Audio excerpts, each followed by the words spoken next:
Јавната дискусија за уставните амандмани со експерти по избор на владата не ја промени нивната суштина. Почетните и конечните текстови во основа не се разликуваат, па со други зборови, дискусијата беше формална рамка. Покана од владата не добија видни правници кои ги критикуваа уставните измени и самиот Преспански договор. Сите 4 амандмани се во основа исти. Најжестоките реакции ги предизвика вториот, за преамбулата, во кој се впишува прогласот, а беше елиминиран манифестот, зошто се дава значење на првиот кој во суштина е обично соопштение, а се тргна вториот, во кој се содржани конститутивните елементи на македонската државност. По критиките владата само додала правни одлуки кои се наведени во прогласот, но не и манифестот.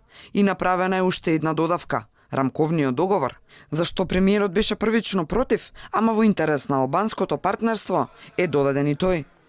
И во финалната конструкција на четвртиот амандман не се споменува македонското малцинство, исто како и во првичната. Сега се вели диаспора на македонскиот народ и на другите заедници.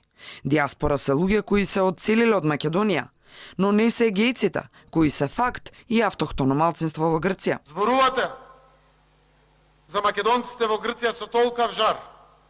И добро е тоа, но се прашаме што направивме досега за нив во овие 27 години. Ве честно направивме ли нешто за нив?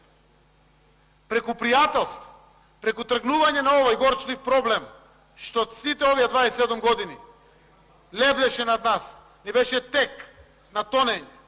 Имаме поголеми шанси. Имаме шанси да се изучува и македонскиот јазик и таму. Конечно, досега беше забранен. Табу тема беше. Па и грчкиот и овде и се изучува веќе.